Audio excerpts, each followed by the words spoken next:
Here in the open ocean, graceful dolphins glide beneath the surface in pursuit of fish, their primary food. These fish, in turn, feed on minute, prolific creatures called zooplankton.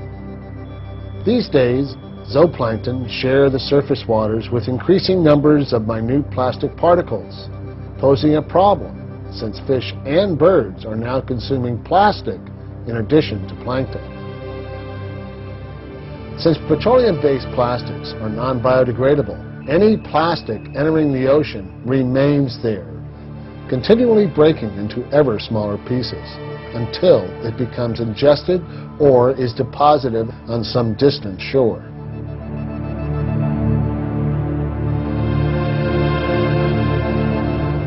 Captain Charles Moore of the Algalita Marine Research Foundation is conducting experiments to better understand the threat posed by this global environmental catastrophe.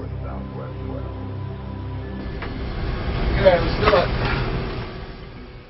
As captain of the oceanographic research vessel Algalita, I've traveled to many remote areas of the Pacific Ocean. And in my travels, I've been alarmed at the increase in the amount of trash, plastic debris on all the beaches that I visit. My sentiment was that the ocean is filling up with trash. To try to get a handle on the quantity of trash in the ocean, we devised a series of experiments using manta trawl and our technique of comparing the mass of zooplankton to the mass of plastic fragments.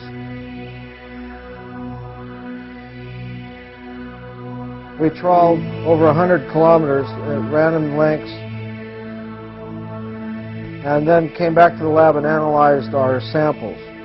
We compared the weight of the plastic pieces that we accumulated in these trawls to the weight of the zooplankton that we accumulated. And most people find it highly distressing to learn that for every 6 pounds of plastic that we got, there was only 1 pound of plankton. In other words, there's 6 times more plastic by weight in this area than there is naturally occurring plankton.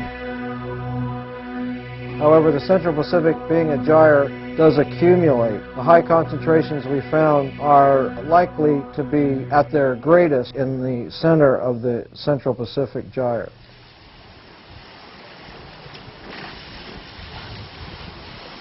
The alarming thing that we found was that practically every place that we sampled had these plastic fragments in it. No place is free of this plastic fragment pollution. So far, no one has looked at the effect on hormone disruption of these plastic particles in fish and birds.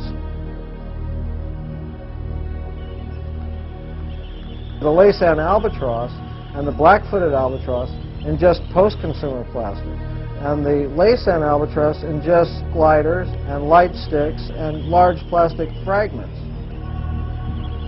One of the problems you have as far as when the adult brings the plastic and regurgitates it into the chick, if the chick is not receiving enough nutrients, enough food, and this plastic is basically filling the void in the stomach, essentially it could die. What you see in here is basically it's a bottle cap, might have been a shampoo bottle or something of that nature, another bottle cap. This looks like an electric wire plug.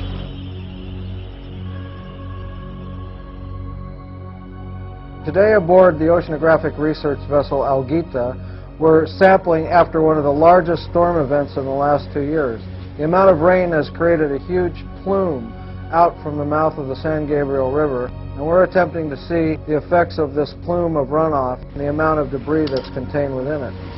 Pretty much plastic in this one, too. And a lot of plastic fragments. Small plastic fragments. These are the things that compete with the plankton as a food source. Actually, in our study, we counted over 27,000 pieces of plastic, and out of that 27,000, only 83 were tan. Now, we know from the large pieces of debris that we collected that there's plenty of tan objects that are breaking down to form plastic fragments, but we believe that the tan pieces are being selectively removed by birds and other plankton feeders because they resemble the krill.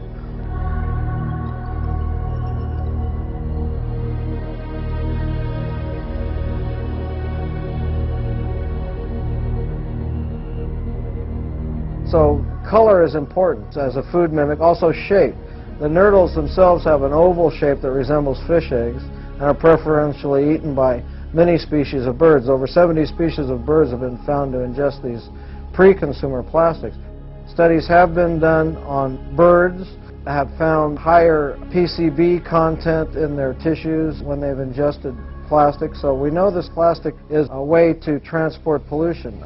Some Japanese scientists have just released a study indicating that plastic pellets, the manufactured way that plastics are shipped to end-use manufacturers, these plastic pellets are accumulators of hydrophobic pollutants, things like DDE, PCB.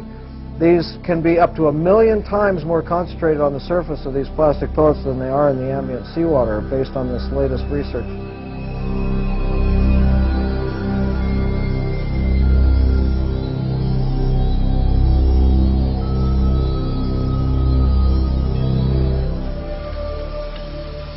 As Captain Moore says, the ocean is like a soup, and the stock is getting thicker. But instead of noodles, the sea is getting thick with nurdles and synthetic particles.